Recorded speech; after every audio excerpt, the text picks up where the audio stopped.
Hello, Facebook. How do you like, what's up, people in the art of powerful alignment? How do you like the new filter? No, I didn't get a tan.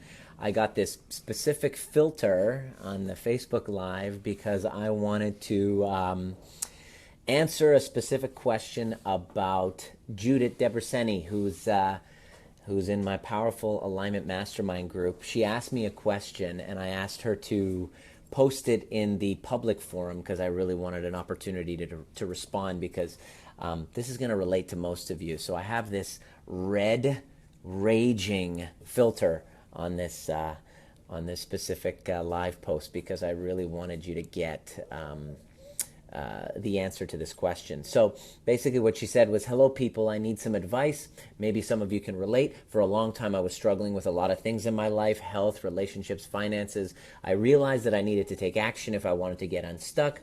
I started my alignment process a few weeks ago. I've been experiencing a lot of positive changes. I'm really excited about it, but my husband's behavior has been triggering me a lot recently. So she's been angry, triggered a lot recently. I feel whenever I do change, no matter how hard I work on myself, he will never be happy. He will always find something that he can blame or complain about. I know it's his stuff and I don't want to take responsibility for his happiness, but I still want to help him. I don't think I could just ignore his negativity for the rest of my life though. I know he could be awesome if he wanted to. I want to see the best in him, but I find it very hard when I get the opposite very often. Any thoughts? So this is specifically about a husband who is negative Nancy. He's not seeing the positive changes and acknowledging. Okay, so I could see that. Number two, you have this desire that he should be happy. And number three, you are projecting in a future. You're looking at him down the road in the future. I can't live with him if he's going to be like this for the rest of my life. So number one, when you project in the future. I know I've been guilty of that. I've been in situations where I get into a relationship and I see something and immediately I go, oh my God, I can't live with that for 20 years. So immediately what happens is the fear completely pushes you into that future.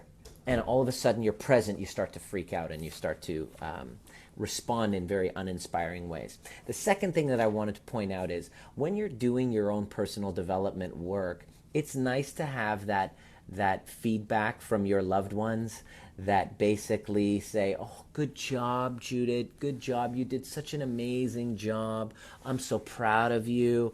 But that doesn't always happen. And I'd like for you to check in and see, why are you making these changes? Is it for their approval? And so when you start to get that little voice inside, that little disgusting, uncomfortable feeling of rejection, check in and see who you're being and go back to your mission statement because we're working together, I'm coaching with you. Go back to that mission statement and really ask yourself, who am I being? And as a stand for my husband. And so part of that complaining that he's doing, if he's not happy with where he's at, part of it is when you're with somebody and you're complaining about something, to then tell that person, come on, wake up and go make a change, is the least inspiring thing for that person. They want to be heard, they want to be loved for who they are. And the best thing that you can do is to lead by example and love him for who he is. And as you start making changes, you'll start to notice other people not making those changes. It does, unfortunately, create maybe a divide in the power when one person in the relationship is doing personal development work and bettering themselves, maybe taking a course, maybe taking a class, maybe going back to school. It shifts the dynamic. It absolutely does. So I know you want to be there to help him. The best thing that you can do is to love him for who he is and to lead by example. And leading by example really is to find ways that who he is being is serving you as an opportunity to see a greater version of him.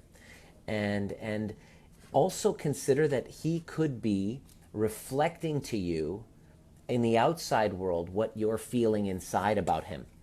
And so I'm challenging you, Judy, as your coach, to be the cause in the matter of his awakening by seeing a bigger picture of him and affirming that he is growing. He's on growth. You're growing. You're absolutely growing. I'm proud of the changes that you've made so far. And start acknowledging where he's made the changes. And it's really important for you to really catch that and to acknowledge that, because essentially that's what probably is missing in his life, is a feeling of accomplishment. So for you to point out where he has been and love him for who he is going to make a huge difference. Rather than just trying to expect him to change, projecting forward in the future is going to really shoot yourself in the foot. So what if someone isn't growing and resents your growing? That's a great question, Leslie. You want to remove the delusion that they should be okay with it. In fact, I'm willing to submit to you that your growth is often going to impede on their sense of fulfillment and will be often a reminder of another person's stagnation. So that's probably one of the reasons why a loved one that you would think and expect that they'd be happy for your growth, but it might just remind them of their own failure. So remove the delusion that they should be happy. Take it in, see what their commitment is behind what they're saying, and really love them for who they are. It all comes back to approval and rejection. I can't love myself if you aren't giving me praise and acknowledgement. And I know what that's like, because for the longest time, that's how I've been being in my family dynamic. For the last couple of years, it was a very humbling realization for me that I'm sitting there telling the story, they don't approve of me, they're not happy for me. But what I failed to realize was that they have a life, they have interests, and that I could be a stand for them to help elevate them, rather than projecting my expectations on them or saying, look at how much I've grown, look at all the amazing things going on in my life, not really paying attention to what's going on for them and working on expanding, working on helping them expand, really getting into their world. If your loved one can't see how your growth is going to be a benefit to them, then they shouldn't be supportive of you. Let me repeat that. If your loved one cannot see how your growth is going to serve and benefit them, then they will not support you, and nor should they. If it's a reminder that of their own failure, they're going to really be resistant to the changes that you're making. So it's a great question, Leslie. So I want you to really realize that a rising tide raises all boats. Okay? A rising tide raises all boats. And so rather than make my personal growth look at me and look how little you've done, and look at how awesome I am, true growth happens when your elevation rises other people. Not just expects them, why don't you pick up the pace, but your elevation is a stand and rises all other people.